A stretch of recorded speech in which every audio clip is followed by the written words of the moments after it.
Welcome to Culture Before Content. Culture Before Content, from Music for All and presented by Yamaha. And now, here's your host, David Duarte. Hey, welcome to the show. Welcome back, I hope. I'm David Duarte, and welcome to Culture Before Content, where we all have our belief system and how we do our own things for our own success. And the best part is, it always works. Anyway, this podcast is brought to all of us by Music for All, where our mission is to create, provide, and expand positively life-changing experiences through music. And just as a reminder, this podcast is live like it is right now. Unless you're listening, then it was like, I got to quit doing all that stuff. Anyway, if you want to watch the live show, the live video feed, you could got two ways you can do it. First, you can go to Music for All on Facebook. You can click on the events tab, and they're typically posted on Saturdays. And then you just scroll down, you find it, and then you just mark interested. Or if you're patient, you can wait 3 seconds and say, I'm going. I always have to do the I'm going thing. I always figure I should show up. Anyway, on the second way, you can always just go over to YouTube, which is an easy way. Just go to YouTube, find the Music for All channel, click on the live tab, and you'll see the current week's podcast. And whether you join us on Facebook or YouTube, there's chat, and it's open for questions, ideas, real-time convo. You can even say hi now if you're here. But if you're watching now, just jump in, say hello, and off we go. But if you prefer audio, and I love the audio, you can find Culture Before Content on Apple Podcasts, Spotify, and all the other major podcast platforms. And regardless, you can watch every episode or listen to every episode. You can find them at musicforall.org/podcasts. All right, let's get to the show. This is going to be a fun one. This is somebody I know, somebody who I kind of know, kind of don't know, and we're going to get to know each other even better this week. I love the show for that. But it is my privilege to introduce Julie Bounds, Director of Bands at Sheldon High School in Eugene, Oregon.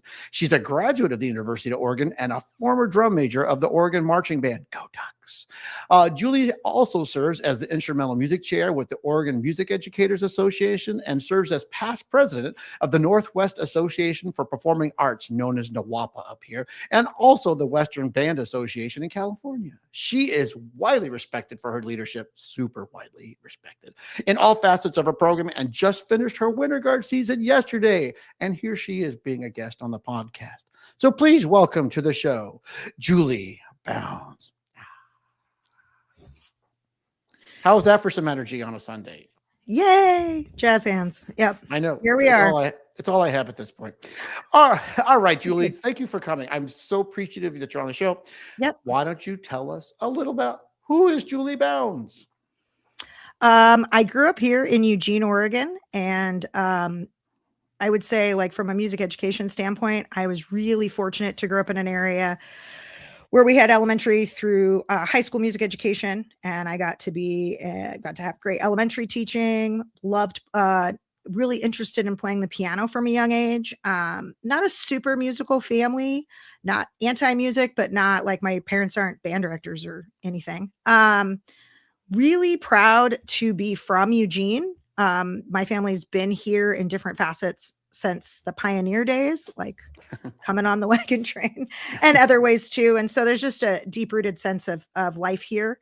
Got the honor, and I'm just going to shout it out, to go to a place called Shasta Middle School, which is a really respected band program that was built up by my middle school band director, Joe Ingram, and who was taken over by who is now a good friend of mine, Mike. And that school is closing this year. And when you talk about culture, to watch the space that gave you all of it close, and watch one of your dearest friends' job go away because of school's closing, and not because of anything we did or didn't do. We did it right. But at the end, sometimes that isn't enough. So grew up here and went to Shasta Middle School. Super proud. My middle school band director thought it was a good idea when I suggested I be a band director. So I was like 11. So studied a little bit of flute and band, always wanted to be in band, saw them in 5th grade. So when you talk about the power of recruitment, I'm definitely a kid who saw the middle school jazz band on elementary school tour and realized I could play piano with other people. I was 10, so I didn't really know. And that led me into the band room. And I just really never wanted to leave. switched to percussion, and was always encouraged, really for the most part on the music education track. So, considered going out of state pretty significantly to go to school, really wanted maybe like a Big Ten experience, but the cards dealt themselves to a pretty big scholarship at the University of Oregon for academics. And so I went to U of O and had a wonderful time. Fast forward to the job search, and I'm sort of like, have this panic at 22 and a half and go, oh my gosh, I might not ever leave. And there are no jobs in Eugene. That's like the story of small town. Small town, like, guys, there's only 5 people that do my job in this town. There's 5 high schools. Like, I'm a high school band director. So there was never any work here. That's partly why I never lived here before. So I got, had a friend move to California from Oregon, and Jason, and on a whim moved to San Jose and taught there for 15 years and learned a lot about a lot of things. And then that also taught me that when the chance came, it was time to come back. And so then that's been kind of the next chapter has been. So I got to Sheldon, to give people a perspective, 2 years before COVID. So my second year was the March of the COVID shutdown. And just to give people a perspective who aren't from the area, Yeah, if no, you know for sure. if you know where the Portland area is, it's about 2 hours south on Yeah, I-5, so right? everyone in Oregon, unlike Washington, lives within the I-5 corridor. And so when you're on the West Coast, I lived in San Jose, which the best way I can describe that is 101 for the most part follows the West Coast. And the Bay Area cuts in. That's why it's the San Francisco Bay. And San Jose is on 101 freeway inland, in the inland portion of it. And it makes it kind of the literal hot spot. And that's your global tech world, your big city. And to be quite honest with you, I didn't even know where it was when I moved. And Eugene is the home of the University of Oregon. So it's our capital is Salem. So it's about an hour south of Salem, and then about 3 hours roughly from the north of the California border. Yeah, it's way down there. I always thought it was bigger than it was, and so that's why. No, we're just shy of 200,000 people. We're a college and you town.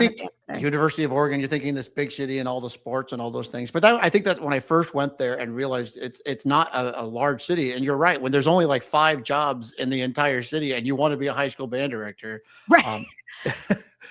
It's like it just isn't all that many. But couple of things that I've listening to you've been very involved in like leadership, because when we met, and maybe we should tell the story how we met, because NWAPA, the Northwest Association for Performing Arts, I decided to help out with the tech side because I wanted to might network. Be calling you even more.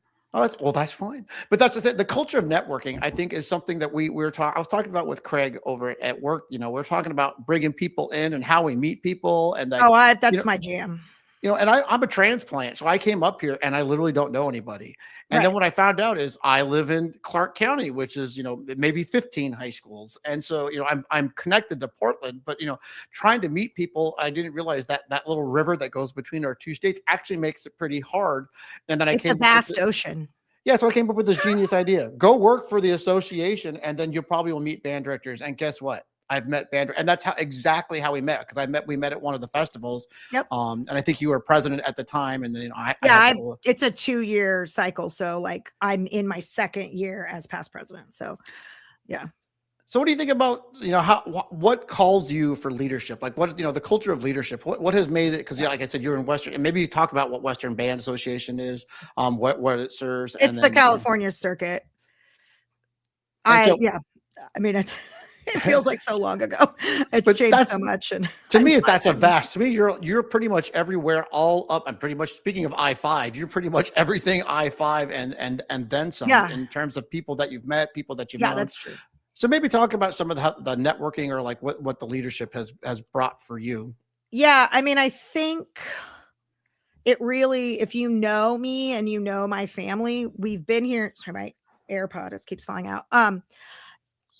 We're the kind of people in our community who are like, oh, you need this thing? Well, we have 5 different people that do that. What do you need? Like, we were like Yelp before Yelp was a thing, right? Like, we can give it a 5-star review and tell you where to go. But I think some of that transfers in the idea of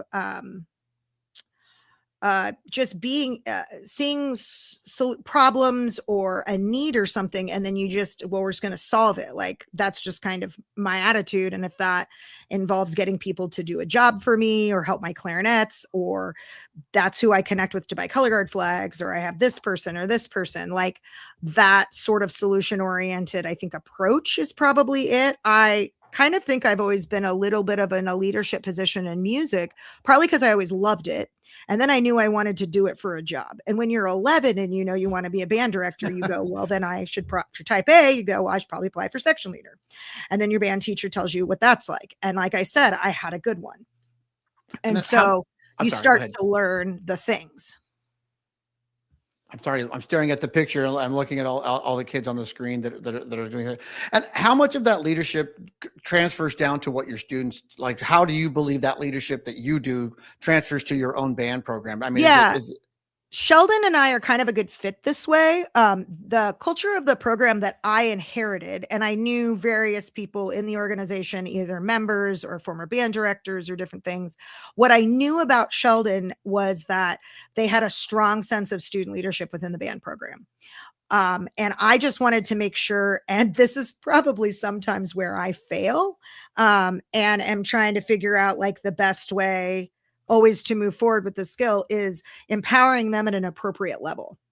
Like there's things that the band director needs to take care of, whether that's discipline or that is, talking to kids if they're late to rehearsal a lot, right? Because the older you get, the more you realize it might not actually be the kid's fault. And it's probably not appropriate for them to ask them that question. So I think finding that balance, but they want to be involved and do a lot. And so there's a lot that I want to make sure that they have the ability to lead and then just feel supported in that.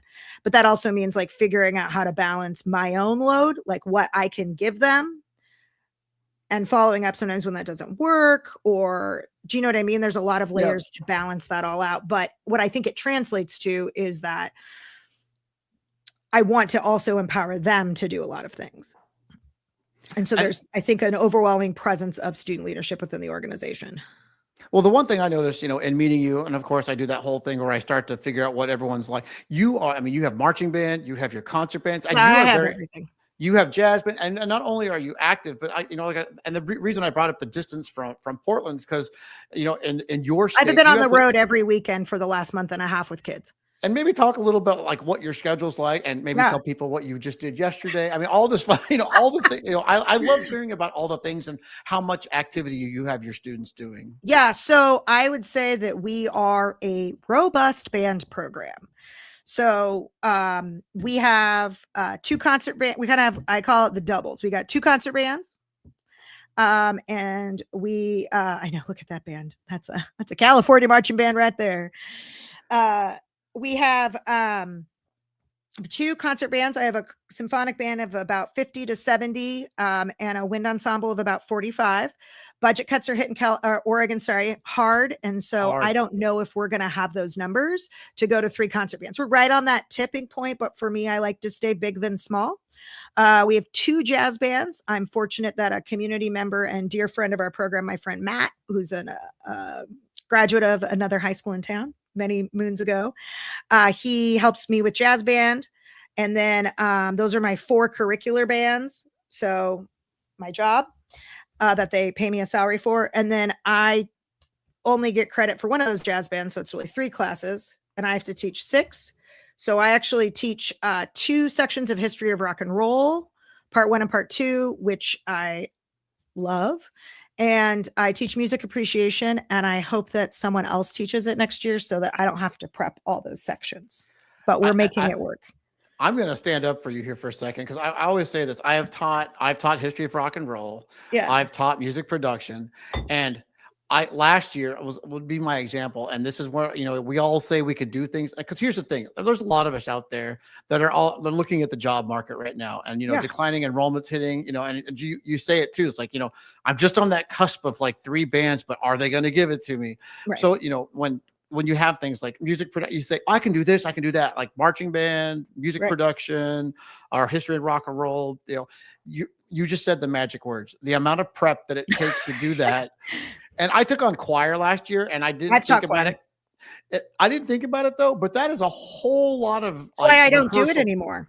Rehearsal prep. No, I just don't do it anymore because then my brain literally has to switch to choir teacher.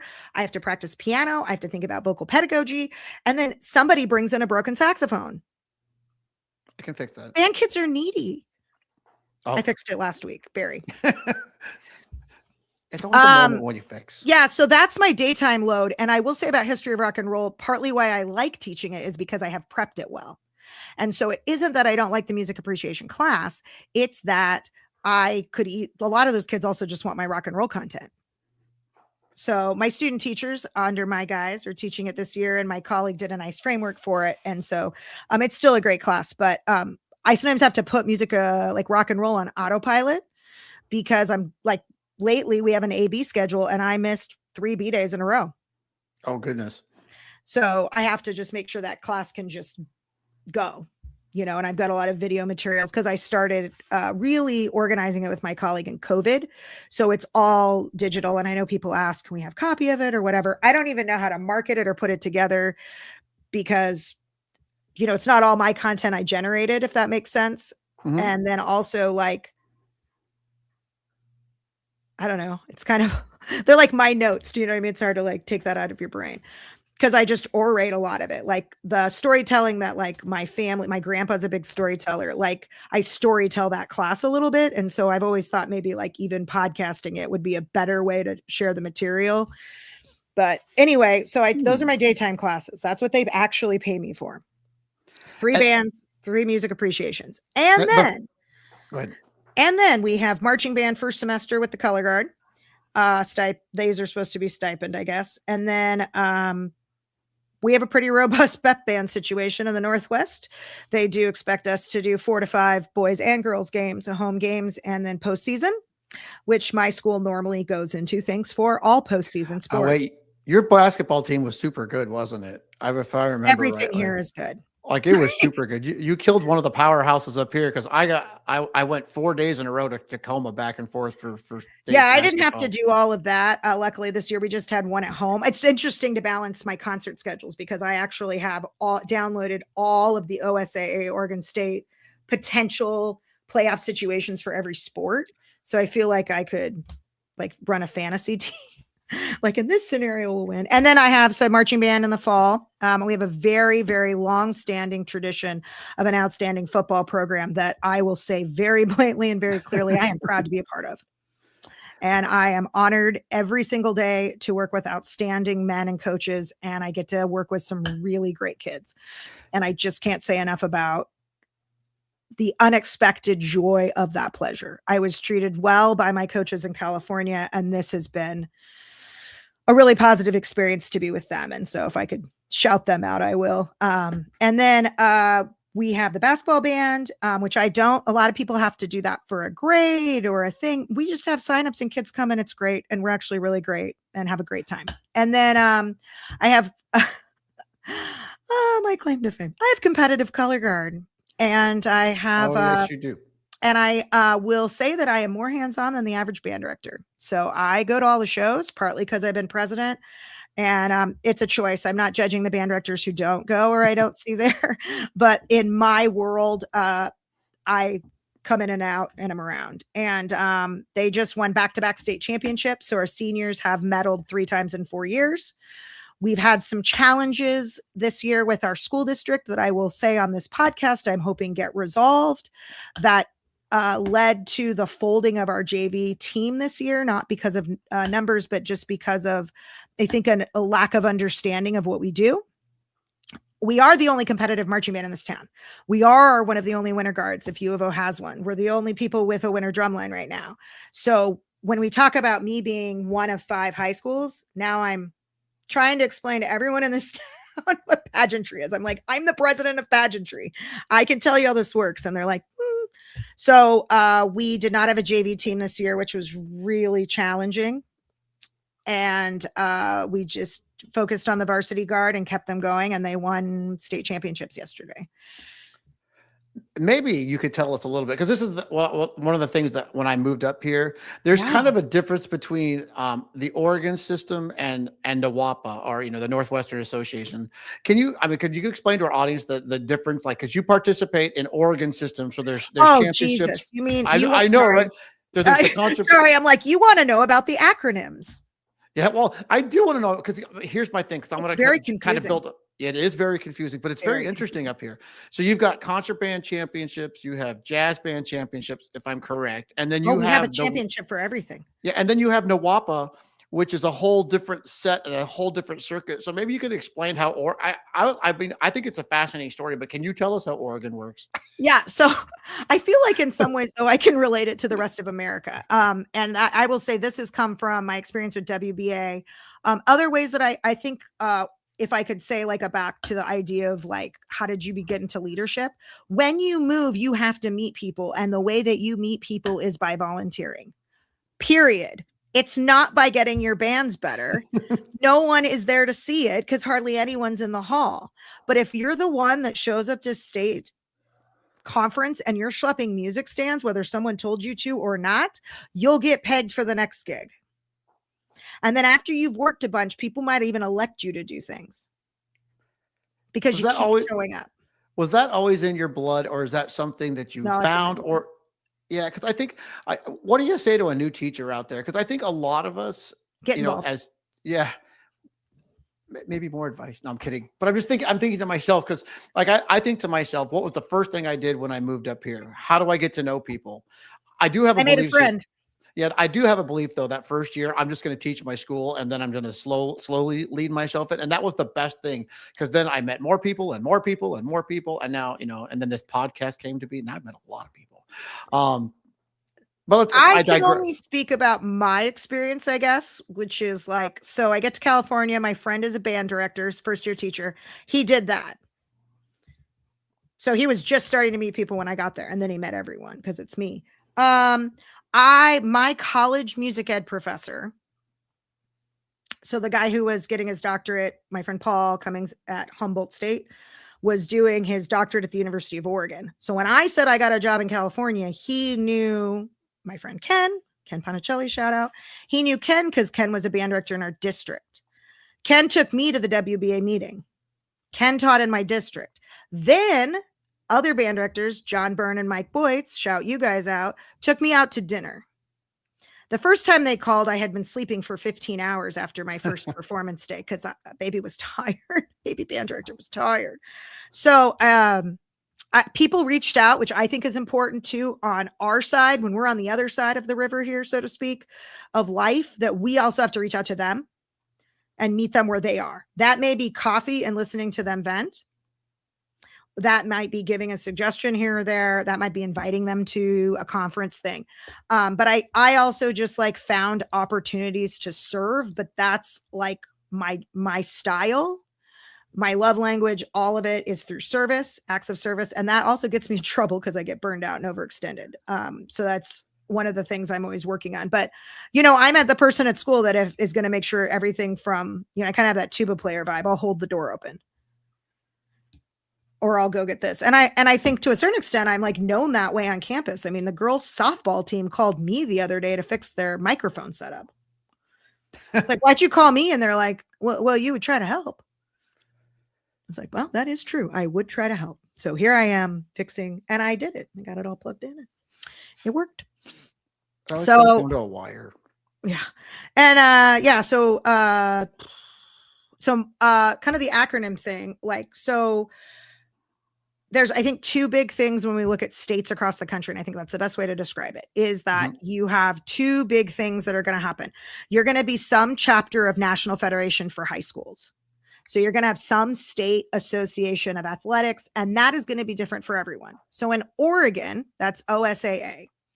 OSAA sponsors all of our sports. That's our state champion. In addition to sports, they have a choir state championship, a state solo contest, and a state concert band and a state orchestra festival, both string and symphony orchestra.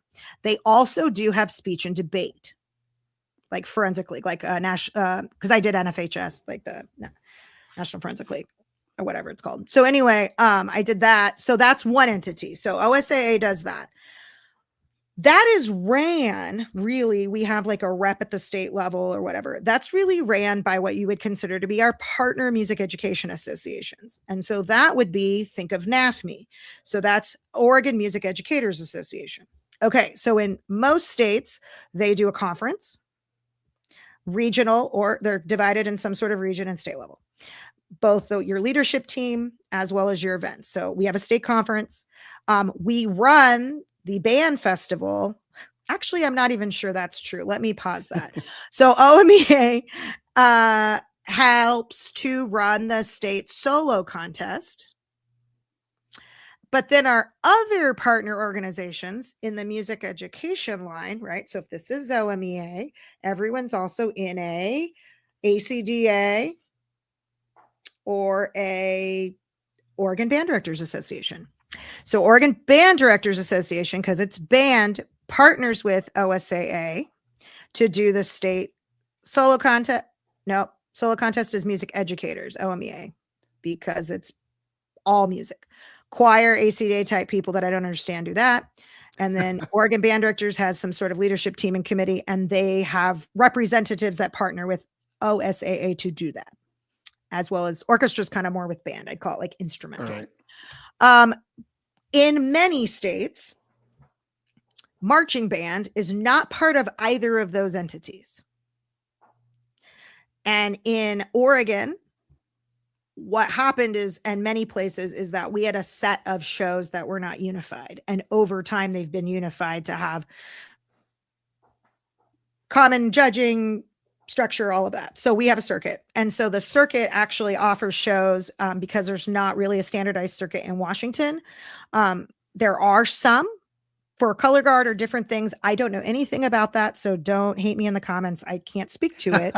All I can speak to is that people have submitted bids from the state of Washington to host shows with NOAPA, hence Northwest. And we serve color guard and marching band and winter percussion activities throughout the Pacific Northwest. So we run a fall season, competitive fall season. And some weekends we have 2 or 3 shows. And then we have color guard and percussion. And so we're unique in the fact too, unlike California, WBA does not do winter seasons. So winter seasons are ran by local circuits. We're just a little too small for that to work. So NOAPA serves all 3. We've never thought about dividing either. Like this is the right size for us. And just to add a little more info to our audience, not only does the jazz and the concert bands and all the rest of them, there's 6 divisions by school size for each of the. Oh yeah, and we didn't even talk about jazz band is OMEA. That's not really? That's not OSAA, because we were like, oh God, we don't want to do anything more with them. So I don't even understand that competition. I've never gotten in. We've never been. That would be new to me. But then we also have. So for me, what makes it challenging, which is I think what you're talking about, is that I'm also 6A, which means that I'm 6A at everything. So we're 6A at every sport, because some sports like football, it's not safe for you if you're not good. So you have to be in 5A, whatever. So I'm in 6A band land. So it's just called hard. Concert Band Festival has a required piece. It's called hard.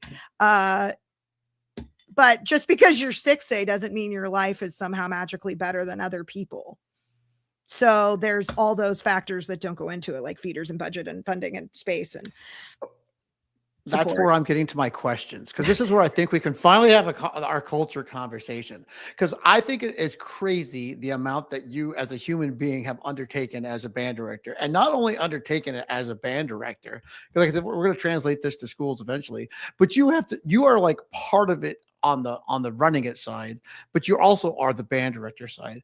How do you manage this culture of how does you put this together to make your school run? Like what have you done to make your band program fit in that mold? Because I'm in charge of stuff? Is that what you mean?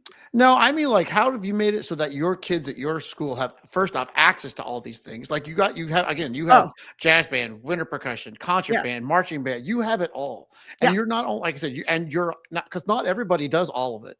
Yeah. There's not a, like I said, I looked at marching band up here for those of you, and they're not up here in the Pacific Northwest. There's this rain thing that happens, and not all schools, and it's not the rain, but it's just that not all schools have competitive marching. I mean, there's other, versions of marching band up here. There's just school marching bands. Some like mine don't even But have there's some marching that are band. non-competitive. Yeah. But how do you provide all of this to you? Like, if I was a student coming to Sheldon High School, how do I know what I'm going to do? There's a slideshow, a presentation, and match education. Well, at the end of the day, you kind of you start with, you need to be in band. So you're either going to be in symphonic band or wind ensemble, and you audition to do that. So that's step one. Then step two, you have to decide, do you want to do marching band? Do you want to play percussion? Do you want to do color guard? And making sure that kids know these exist. So it's a little educational when you're talking and you're like, and just constantly saying things like, nope, not everybody has to march, but a lot of people do. And you should get a shot. And here's how you do it. That means taking the kids out there. Kids have to see, this is how I got into band. Like most of us, I saw a kid playing piano in a jazz band. And so I said, oh, I want to do that. And then I asked, how do I do that? And not every kid will ask. You kind of have to show them. I've walked up to kids at school and I've been like, you should do color guard. And then they're my color guard captain the next 2 years, with jazz, then some of it is access at the school level. So one of the things that I learned really early on at my school in California was that the schedule, like your school might not be able to give you $1 million or buy your new band uniforms, because I've had to fundraise for those. But what they can do is make it so the schedule works so the kids that want to take band can take it. What I discovered at Sheldon and I discovered at Santa Teresa when I got the job, both I've had 2 jobs, and it wasn't anyone's fault. I'm not blaming any counselors, because in the end, it was the counselors and the admin team that saved it. Was we had to find access for all. We say music for all. We say all of that. It's access for all. You got to get the kids in. So jazz band is 0 period. It's not ideal. You throw that into my schedule. I'm there, and I have already taught a class when everybody shows up at 8:30 to go to work. 45-year-old Julie now wants to go home earlier. If I come at 7, I want to leave at 3. You know what I mean? Like if I can make that happen. So I'm pretty conscientious about my evenings, I would say, as I get older. I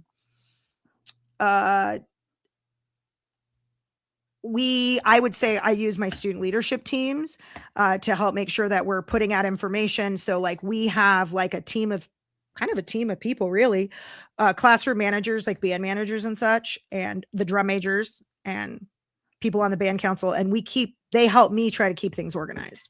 Like, is pep band sign up done? Yep. Can you go do this? Okay. This needs to get copied today. And I think that's a big organizational piece of it, is keeping that all managed in terms of enrollments and signups and making sure, but it's also just letting kids know that these opportunities exist for them. I grew up in a time when marching band was a required thing at school, like Me too. every kid. And so, when I saw that picture of your band, the Fighting Irish picture, that was beautiful, by the way. There's got to be something in your brain that gets those kids to want to do it. I mean, what kind of things do you do to recruit because here's the weird thing I say, you have to recruit your own kids to do your own band. I'm recruiting them. I'll tell you exactly how.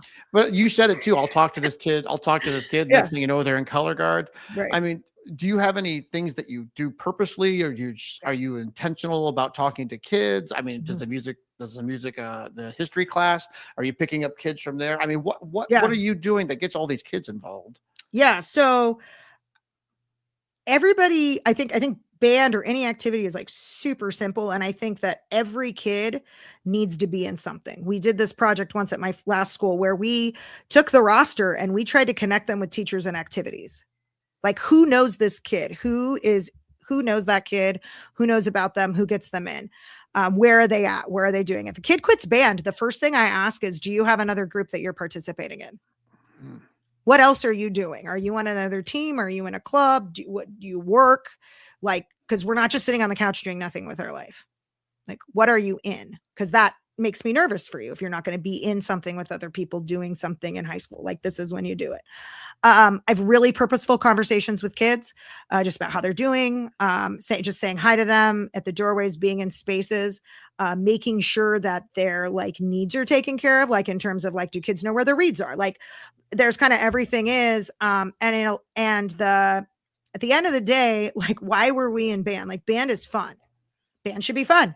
So like, we have fun in band and we do silly things and we have silly hats for birthdays. And I've gotten more into some of those campy things. I am not very campy, even though I was a camp counselor, but like, we have a few stuffed animals that we travel with that are part of our team. And, we have a lot of pride in what we do. I think we celebrate the successes of kids, both in class. Like, I'll just be like, trumpets. I was just talking all week. I was like, my symphonic band trumpets are so much better right now. Like, I can't wait for everyone to hear them. Like, after the concert, man, we just figured out how to play.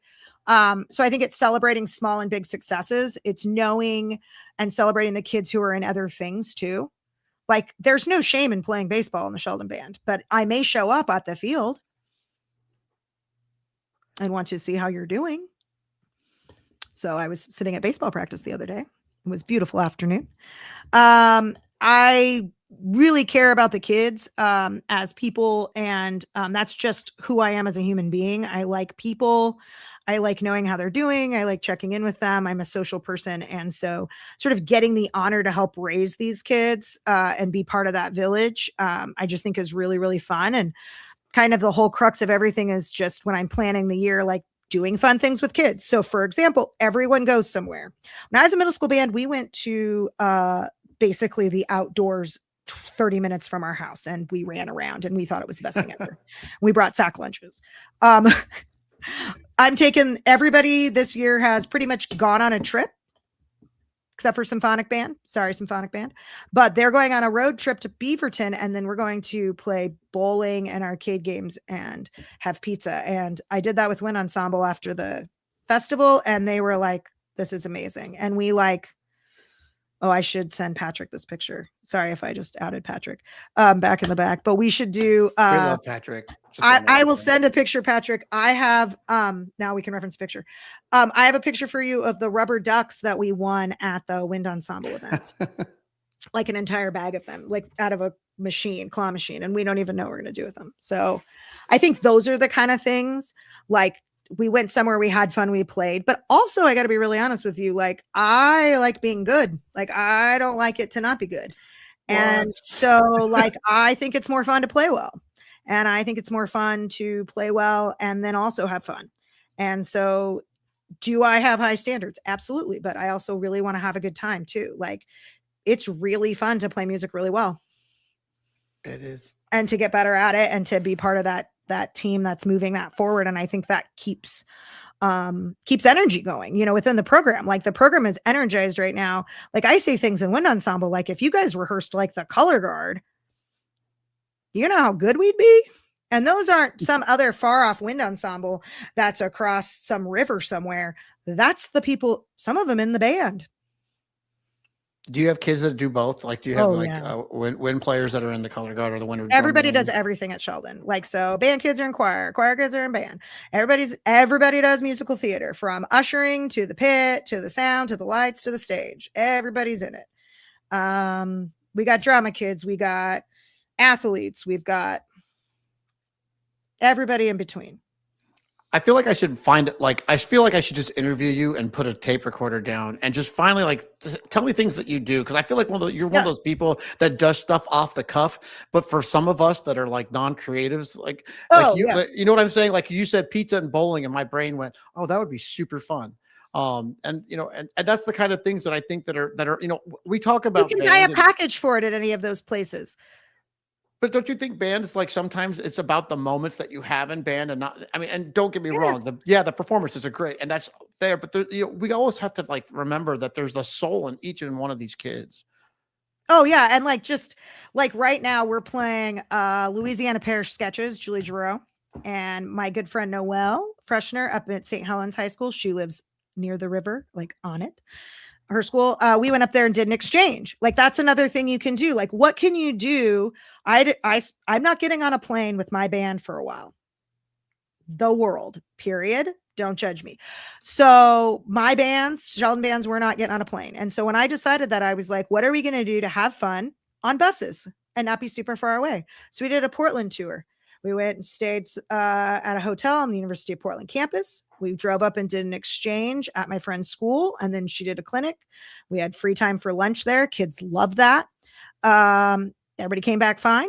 And it was really fun to connect with Noelle. That's fun for me. But also, like, in the band room that week, the kids were jamming on the bass line and were soloing over the changes to that piece. Like, it was so cool. And you're just like, did you guys hear that? And we're all kind of chuckling and laughing. Like, that's getting into the music way more than anything else. But don't you think those interactions from putting bands together and doing this friendly thing is kind of what creates some of that love for the sport, so to speak? Because, like, I always think about to myself that, if I was going to take my band and say we were going to drive down past you and say we were going to Medford, come on hey, in. and I'm going to reverse that. Next time you come up to St. Helens, I'm just go the 205. I'm just over the river. Like, it's like 3 minutes past the river. It's going to be fun. Yeah, no, we're definitely coming back up. We had a great time with the Washingtonians. And I have Big Al, speaking of pizza and bowling, and they just we went to the one. Yes, that's where we went. Yeah, Big Al's is great, and there's the new food trucks, which are that's so cool. We are so into that. I went there yesterday, and I was telling people, like, those food trucks, that's a great place to put kids and, like, in that bowl, because they can have anything. We did Big Al's, and then there was this. So for you guys to understand what we're talking about, we love food trucks on the West Coast. We do love our food trucks. Where David lives, they made this bougie, beautiful wood building with this gorgeous bar. Don't worry, I didn't have any alcoholic beverages. I was just having my Diet Coke. And they have a coffee place and ice cream. And then you go outside and there's all this seating, and it's contained with a fence. Yep. So they can have a corral. And they felt like they had free time. They could, at the end, they could go back and forth. And that was just an unexpected bonus. And see, at that point, you're 5 minutes from my school. I know. Sorry. And then we drove home. I think that the other thing too is that that's also sometimes those personal moments that you have, whether it's, and this is where, like, I try to be this person at school that I will say hi to every single kid in the hallway. But I also say hi to every single old person and little baby kid too. So, but I'm super social at school. I check in with kids about how they're doing. I'm asking, like, what's going on with this. And it's not fake. I actually care. Like, and if I'm not in the mood for it, I'll just keep drinking my coffee. But, somebody asks me a question, you want to be pleasant and, but it's also finding music that's really great. I think also running a really strong rehearsal, right? So, like, who wants to stay in band if, like, we don't play a lot? Like, why are kids there? Because they want to play. So, like, let's get some reps done. We obviously, and some days I'll say, like, we got to get better today. Like, we're going to have to slow some stuff down. We're going to have a party at half tempo because this is a mess. And then half the class is like, thank you, because the flutes are like, we don't even know what they're playing. It's out of tune. I don't even think it's the right notes. And so then you're like, okay, flutes, we'll decide to all learn our parts since you already know yours. But yeah, I think that finding these little opportunities to go somewhere and do things. Like, here's what I did. I thought was genius. So after COVID, nobody had been to a band festival. Right? Everyone in America, no one had been to band festival. Me hadn't been in years. They hadn't been. So I realized that what my symphonic band needed to do was go to middle school band festival, even though they were in high school. So my big old 60 some odd piece symphonic band, we bought t-shirts. We had just gotten a stuffed llama named Larry. We put Larry's face on the shirt and wrote symphonic band. That was it. And they were bright green. Maybe they say Sheldon, probably.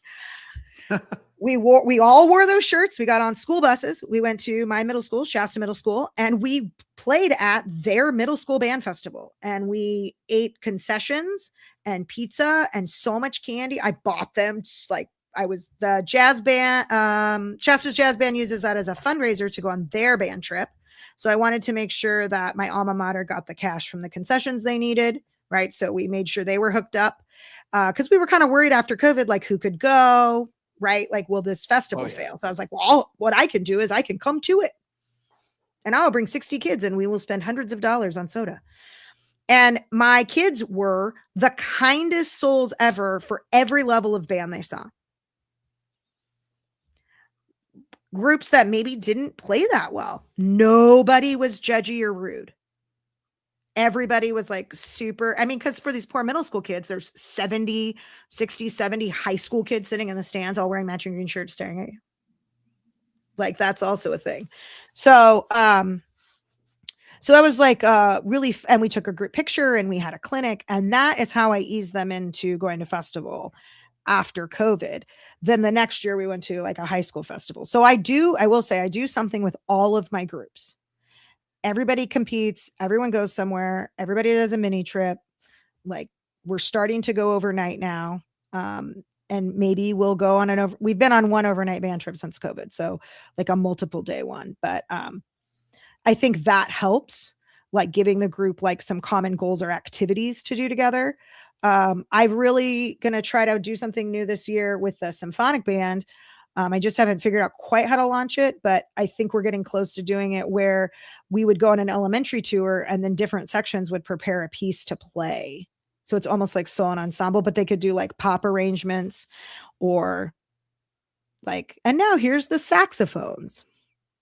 Oh, and they play Rubber Ducky or something. I don't know. So here, I got a hot take question for you, because you got my brain going a million miles an hour. So sorry, it could be, it's all good. So it could either be your opinion or your just what you believe your band does. But here's my thing: why do kids join band, and why do kids stay? That's what you have thought made my brain think.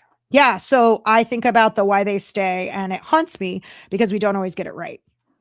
And this year I didn't get it right with a couple kids, right? Like sometimes when kids leave, it's just because the whole situation wasn't right. And that can mean that maybe they're struggling with their relationship with their peers, or maybe they're being pulled in other directions. Or it's just not, it's not about me, or anything. It's just like, this isn't the activity they want to do anymore. And that's fine. Why do I think kids stay? I think that when you sign up for band, you're typically the kind of kid that sticks with stuff. Most band kids have done something else, whether it was Boy Scouts, church, piano lessons, or their parents had. Some parents are just waiting for band. They don't want to be a soccer mom. They don't want to be a football dad. They want their kid to play the saxophone like them. And those are band dads in my band right now.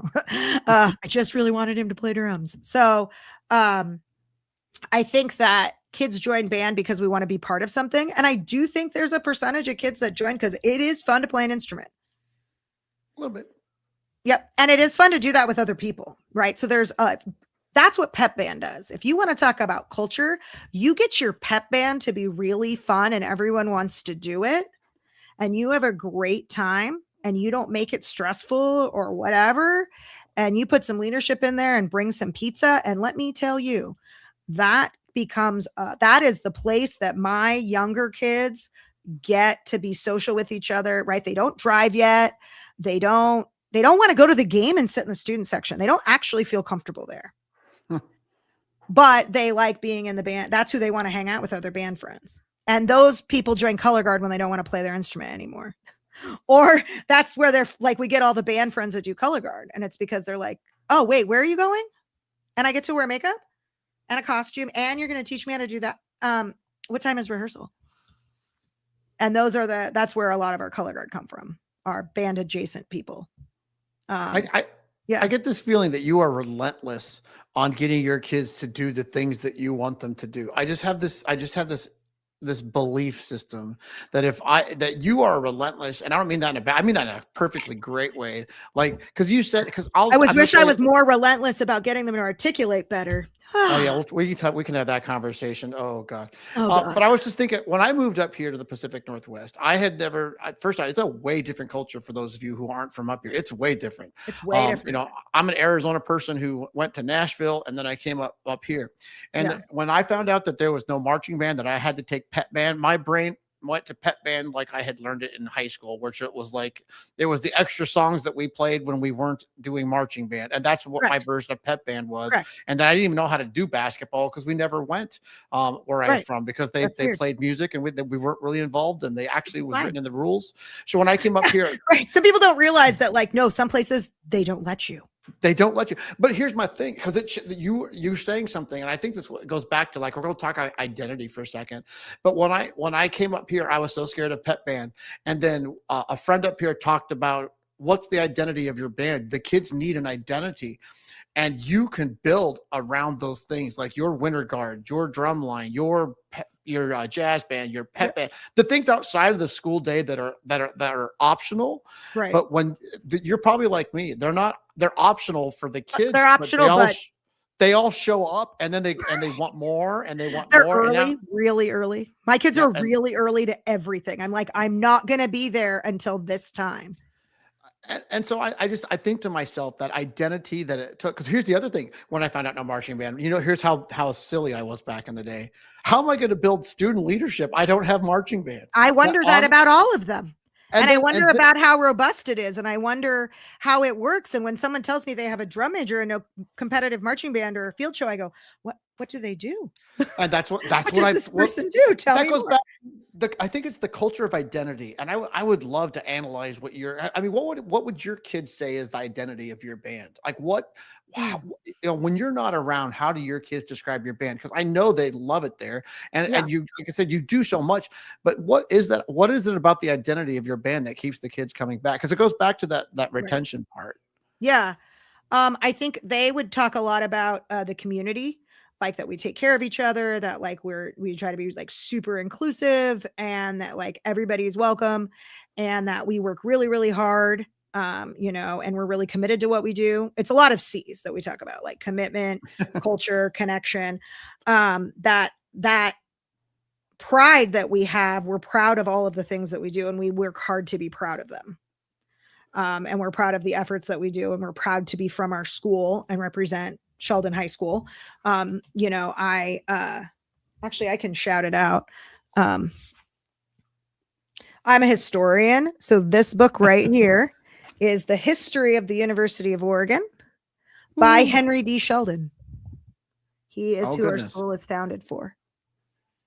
And he was the father of education in Oregon. And I think about, he loved bringing in the idea of extracurricular activities and school community and culture when universities were first being founded.